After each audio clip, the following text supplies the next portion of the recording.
Film Chicago में खुलती है, जहां मुख्य पात्र स्टेसी दे नोवो अपने सहायक शेफ केविन के साथ एक बेकरी चलाती है जो एक एकल पिता है। बेकरी स्थानीय लोगों के बीच काफ़ी प्रसिद्ध है और क्रिसमस बस थोड़ी ही दूर है, इसलिए मांग बढ़ी हुई है।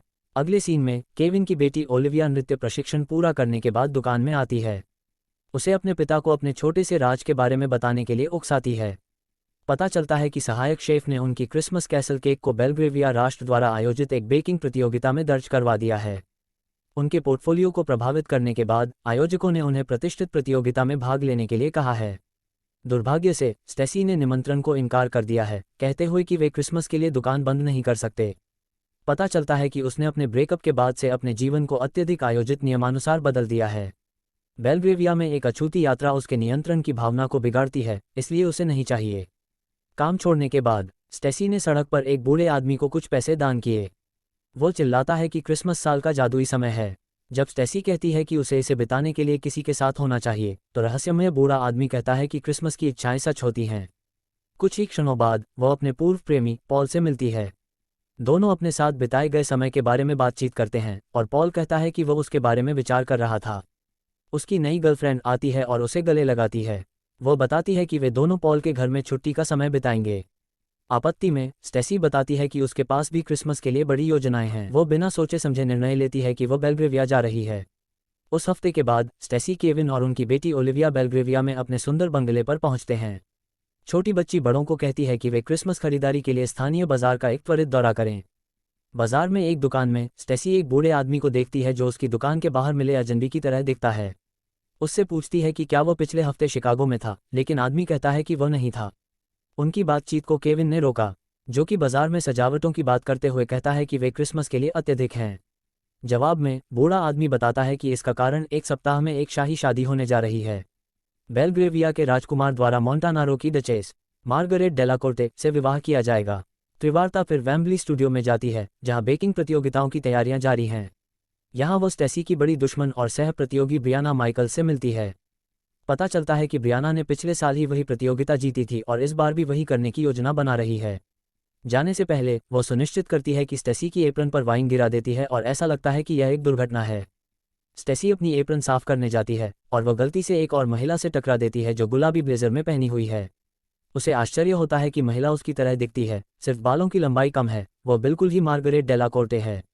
जल्द ही बेल्ग्रेविया की राजकुमारी स्टेसी माफ़ी मांगती है और खुद को एक बेकर के रूप में परिचय देती है। हालांकि डचेस उसे 1 घंटे में मिलने के लिए कहती है ताकि वह शाही शादी की केक पर अपनी विशेषज्ञ राय दे सके। बेकर तुरंत सहमत हो जाती है और वह उनकी मुलाकात को एक गुप्त रखने का वादा करती है। इस दौरान ओलिविया को सर्दियों के बैले प्रोग्राम में शामिल होना है, लेकिन उन्हें प्रवेश शुल्क चुकाने की संभावना नहीं है। अगले सीन में मार्गरेट स्टेसी को अपने व्यक्तिगत सहायक मिसेस डोनाटिली से मिलवाती है। सहायक का अनुमान है कि डचेस और चिकागो के बेकर के बीच एक दूरस्थ संबंध के माध्यम से संबंधित हो सकते हैं। हालांकि ये शादी का केक मिलन वास्तव में एक छल है, क्योंकि लेडी डेलाकोर्ट को अपने केक की मदद की जरूरत नहीं है, बल्कि वो एक विचार प्रस्तावित करती है कि वो 2 दिनों के लिए बेकर के साथ स्थान बदल लें। उन्होंने अपने सम्मानित नियमों के द्वारा बंधी अपनी सारी जिंदगी बिताई है और वह सामान्य व्यक्ति होने का अनुभव करना चाहती है। स्टेसी हाँ कहती है, लेकिन इस शर्त पर कि केविन की बेटी को सर्दियों के बैले प्रोग्राम के लिए छात्रवृत्ति मिल सके। जब दोनों महिलाएं पूरी सहमति पर पहुंचती हैं, तो स्थान बदलने की तैयारी शुरू हो जाती है बुनियादी जानकारी के साथ। डचेस रॉयल्स के लंबे परिवार के वृक्ष के माध्यम से बेकर को चलाती है, जबकि स्टेसी उसके पास केविन और ओलिविया की फोटो दिखाती है। एक हेयरकट और शानदार शास्त्रीय शिक्षा के बाद दोनों महिलाएं एक दूसरे के जैसे दिखती हैं और कपड़े बदलती हैं। तभी प्रिंस एडवर्ड दरवाजे पर खटखटाता है और मार्गरेट जल्दी से सोफे के पीछे छिप जाती है। स्टेसी अब जल्द ही प्रिंसेस बनने वाली के रूप में छिपी हुई पहली बार प्रिंस के सामने आती है। हालांकि उसे उसके साथ एक असामान्य बातचीत करने में कामयाब होने के बावजूद वो उसका ध्यान सोफे से हटा देती है। प्रिंस उसे सूचित करता है कि वह अगले दिन स्पेन के लिए एक राजनयिक यात्रा पर जा रहा है। जब वह चला जाता है तो दोनों महिलाएं एक दूसरे को गले लगाती हैं और अपनी जगह बदलती हैं। अगले 2 दिनों के लिए मार्गरेट उस छोटे से कॉटेज की ओर जाती है जहां उसे केविन के साथ एक तेज बातचीत होती है।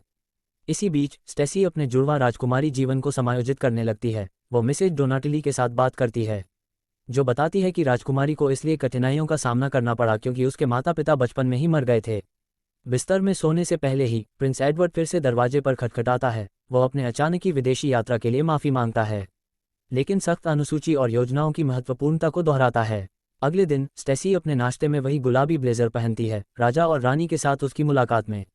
रानी की छोटी सी बातचीत उसके दूर के रिश्तेदार के बारे में पूछते हुए दक्षिण की ओर जाने लगती है। इसके अलावा एडवर्ड अचानक आता है और वह भोजन में शामिल हो जाता है जिसमें वह था। अपने कॉटेज में वापस आकर मार्गरेट ने नाश्ता पकाने की कोशिश की, लेकिन उसने टोस्ट को पूरी तरह से जला दिया। स्टेसी एक बहुत ही कुशल पेस्ट्री शेफ के रूप में उसे संदेह में डालती है। इसके अलावा उसने उनके गुप्त हैंडशेक को भी गलत कर दिया है, जिससे बच्चा और भी संदेहापूर्ण हो जाता है। तब तक स्टेसी घोड़े की सवारी के लिए स्थानीय अधिकारियों के पास पहुंचती है, लेकिन असली डचेस के खिलाफ उसे ये भी नहीं पता है कि घोड़े पर कैसे चढ़ा जाता है। गीली और गिरते हुए वे अंततः अपनी सवारी की ओर चल पड़ते हैं, जो गांव के नीचे एक पहाड़ी पर जाती है। उन्हें इसके बारे में ज्ञात नहीं होता है, लेकिन फ्रैंक इस नई और काफ़ी अलंकारी डचेस की गुप्त जासूसी कर रहा है। जल्द ही वे एक गांव के नीचे स्थित एक पहाड़ी पर ट्रॉट करते हैं। प्रिंस बताता है कि जब उसे अपने दरबारी कर्तव्यों से दूर जाने की ज़रूरत होती है तो वह यहाँ अक्सर आता है। जब स्टेसी इसके बारे में और गहराई से जानने की कोशिश करती है तो उसे ये सुझाव देता है कि वह अंतर्राष्ट्रीय राजनीति में अंग्रेजी नहीं पढ़े। उसे आपत्ति होती है और वह कहती है कि वह केवल दरबारी आभूषण नहीं होने की योजना बना रही है और महल की ओर लौटती है। घोड़े की सवारी के बाद स्टेसी अपनी जुड़वां से फ़ोन पर बात करती है। मार्गरेट स्वीकार करती है कि ओलिविया ने उनका राज खुलासा कर लिया है और अब वह एक बच्चे के साथ काम करेगी ताकि वे बदलाव को सफल बना सकें। हालांकि बेकअप बनी प्रिंसेस के पास अन्य प्राथमिक चिंताएं हैं। प्रिंस एडवर्ड ने अपनी स्पेन यात्रा रद्द कर दी है और उसी बीच आज रात एक चैरिटी बॉल है। वह अपने शाही समकक्ष को कहती है कि वह महल में वापस आएं क्योंकि उनका कवर पूरी तरह से उड़ जाएगा।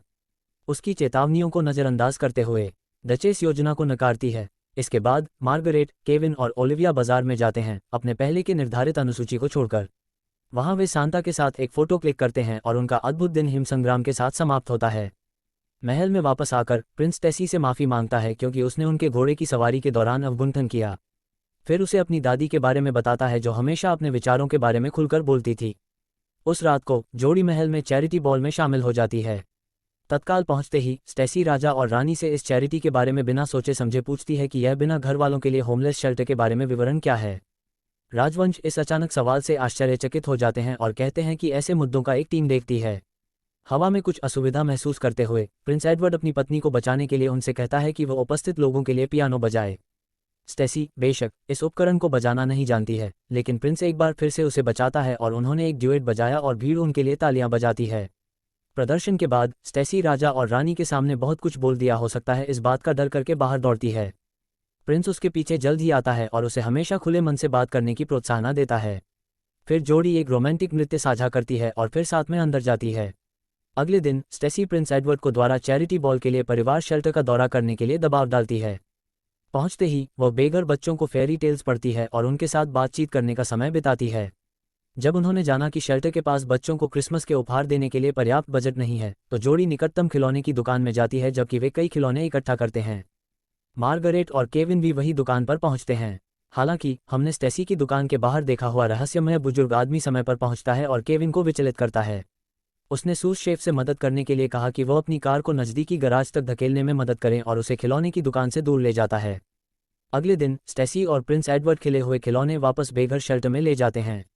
वहां वे उन्हें सभी गरीब बच्चों के बीच बांटते हैं और सभी के साथ क्रिसमस कैरोल भी गाते हैं। आश्रय संचालक शेल्टर के राजकीय अतिथियों को उनके उदार कार्य के लिए धन्यवाद देते हैं।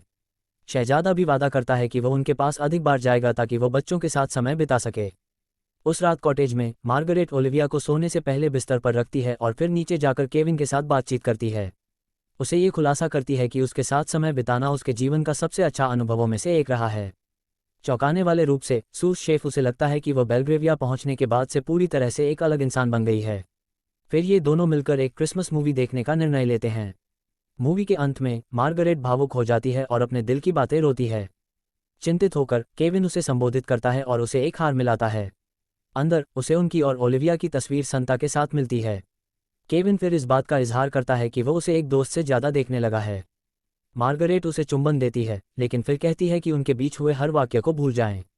जानते हुए कि स्टेसी अगले दिन वापस आ जाएगी, वह उसे खामोश आशा नहीं देना चाहती है। इसी तरह महल में प्रिंस एडवर्ड स्टेसी का धन्यवाद करता है कि उन्होंने लोगों तक पहुंचने का महत्व दिखाया। फिर उसे अपनी दादी माता के पास से एक परिवार की विरासत, एक पेंडेंट देता है। इसके अलावा वह खुलासा करता है कि पहले वह उससे विवाह करने के बारे में संदेहवादी था क्योंकि उसे पता नहीं था कि वह कौन है, लेकिन आज के बाद वह पूरी तरह से यकीन करता है कि वह उसके साथ अपना जीवन बिताना चाहता है। अधिक चिंतित होकर स्टेसी राजकुमारी को चुंबन देती है और घबराहट से अपने कमरे में वापस जाती है। वह बंद दरवाजों के पीछे रोती है, समझते हुए कि उसे अपनी साधारण जिंदगी में वापस जाना होगा। अगले दिन जब घड़ी 12 बजती है, मार्गरेट महल में पहुंचती है और उसकी जगह लेने के लिए दुचेस के रूप में खड़ी होती है। अपने कमरे में वापस वो बंद दरवाजों के पीछे रोती है, समझते हुए कि उसे वापस जाना होगा अपनी साधारण जिंदगी में। अगले दिन जब घड़ी 12 बजती है, मार्गरेट महल में पहुंचती है और उसकी जगह लेने के लिए दुचेस के रूप में खड़ी होती है। दो महिलाएं बातचीत करती हैं अपने अपने अनुभवों के बारे में पिछले 2 दिन। इस समय दुचेस केविन से प्यार में है और स्टेसी राजकुमार प्यार करती है। हालांकि दोनों उनके मूल स्थानों में बदल जाते हैं जिन्हें उन्हें ज्ञात नहीं होता है। राजा के निजी गार्ड फ्रैंक उन्हें देखता है और उन दोनों की कई तस्वीरें खींचता है। शहर के दूसरे किनारे उसी रात ब्रियाना वेम्बली स्टूडियो में चुपके से घुस जाती है और सबोटेज करती है स्टेसी के मिश्रण को। अगले सुबह स्टेसी खेतीबाड़ी में वापस आती है, केविन और उसकी बेटी के लिए नाश्ता बनाती है। जब ओलिविया नीचे आती है तो उसे तुरंत समझ में आता है कि मार्गरेट अपने राजकीय कर्तव्यों को पूरा करने के लिए वापस चली गई है। निराश बच्चा चाहता है कि सभी लोग सिर्फ उन्हें खुश रखने वाले मार्ग पर चलें बजाय उन कामों को करें जो उन्हें करने के लिए मायने रखते हैं। एक संक्षिप्त बातचीत के बाद स्टेसी और ओलिविया बड़े बेकिंग प्रतियोगिता के लिए जाने की तैयारी करते हैं। इसी बीच फ्रैंक राजा के कक्षों की ओर जल्दी भागता है, उसे रात में खींची गई फोटो दिखाने के लिए। हालांकि रानी उसे रोकती है और फोटो को देखने की मांग करती है और वह अनिच्छुकता से उसे छवियों को हाथ में देता है। फोटो की निजी जांच के बाद उसे पता चलता है कि स्टेसी दी बेकर, जो ठीक उसी तरह दिखती है, मोंटनारो की डचेस, वह बाहर टहलती है। अगला क्या करे सोचते हुए जब अचानक एक माली उसे बाधित करता है। विचार की रेल पता चलता है कि यही वही रहस्यमय बूढ़ा आदमी है जिसे हमने चिकागो में स्टेसी की दुकान के बाहर और बाजार में देखा था जब उसे डचेस के साथ की फोटो देखी। वह उच्चारण करता है कि बेकर एक राजकुमारी की तरह दिखता है और कुछ और नहीं समझाते हुए वह अपनी टोपी झटकाकर चला जाता है, जिससे रानी गहरी सोच में डूब जाती है। कुछ घंटे बाद मार्गरेट राजा के पास रानी और शाहजादे के साथ नाश्ता करने के लिए जुड़ती है। उसकी पीठ पर रानी ने राजा को सब कुछ बता दिया है और दोनों के पास एक गुप्त योजना है कि वे प्रेमी को उनके सही साथियों के पास लौटाएंगे। वो बीमारी का नकारात्मक रूप लेती है और एडवर्ड और मार्गरेट को अपनी जगह पर बेकिंग प्रतियोगिता में भाग लेने के लिए आदेश देती है। इस अवसर का लाभ उठाते हुए डचेस ने राजकुमार को निजी तौर पर सब कुछ स्वीकार कर दिया है, जिससे वह आश्चर्य में छूट गया है। इसी बीच स्टेसी और केविन को उनकी प्रतियोगिता में कठिनाइयों का सामना करना पड़ता है। ब्रियाना की शरारतों के कारण उन्हें हाथों से स्ट्रॉबेरी को प्यूरी करना पड़ता है कि हाथों की लंबाई से उनकी बेकिंग प्रक्रिया को बढ़ावा मिलता है। उन्होंने मुश्किल से समय में अपनी विशाल कैसल थीम केक पूरा किया है। बावजूद सभी बाधाओं के शिकागो के 2 बेकर ने उत्साहपूर्वक पहला पुरस्कार जीता। जब जश्न शुरू होते हैं, मेजबान घोषणा करता है कि बेल्ग्रेविया की रानी दुखी होकर नहीं आ सकी है। विजेताओं को प्रिंस और मोंटानारो की डचेस द्वारा ध्यान दिया जाएगा। एडवर्ड को देखते ही स्टेसी तत्काल स्टूडियो से अपने आप को माफ करने की कोशिश करती है, लेकिन केविन उसे आगे बढ़ने के लिए मजबूर करता है और स्वीकार करें पुरस्कार। जब वे अंत में राजकुमारी के साथ मिलते हैं, केविन को देखकर वह चौंक जाता है कि 2 महिलाएं बिल्कुल एक जैसा चेहरा है। भाग्यशाली रूप से प्रिंस एडवर्ड तत्काल स्थिति को नियंत्रित करता है। वो सभी से कुछ समय के लिए माफी मांगता है और उन्हें चारों को पीछे ले जाता है। यहाँ मार्गरेट समझाती है कि यह सब उसकी योजना थी, उसे एक सामान्य जीवन का अनुभव करना था और उसने स्टेसी के साथ स्थान बदलने के लिए कहा। फिर उसने जोड़ते हुए कहा कि उसे सामान्य व्यक्ति होने का अनुभव पसंद है और उसने एक आश्चर्यचकित केविन को अपनी भावनाओं का इजहार किया। इस इजहार पर चकित होकर केविन प्रिंस से पूछता है कि क्या उसे अपनी विवाहिता के एक सामान्य आदमी से प्यार होने के लिए नाराज है। उत्तर में एडवर्ड कहता है कि वह पूरी तरह से ठीक है, क्योंकि उसे भी एक सामान्य व्यक्ति से प्यार है। दूसरी ओर स्टेसी को लगता है कि एक प्रिंस के लिए एक सामान्य व्यक्ति से प्यार करना अच्छा विचार नहीं है। वो पीछे स्टेज पर छोड़ देती है और अपनी बातें इकट्ठा करने के लिए दूर चली जाती है। एडवर्ड उसे रोकता है और उसे वादा करता है कि जब तक वे साथ हैं वो अपने प्यार के लिए लड़ाई करेगा। फिर वो अपने घुटनों पर गिर जाता है और उसे प्रस्ताव करता है, उसे 1 साल बाद शादी करने की सलाह देते हुए। अगर उस समय भी वे प्यार में हैं तो फिल्म समाप्त होती है। स्टेसी प्रिंस एडवर्ड से विवाह करती हैं और बेल्ग्रेविया की प्रिंसेस बनती हैं। विवाह समारोह के दौरान मार्गरेट बुकेट पकड़ती है, जो इसका प्रतीक है कि अब उसी की बारी है।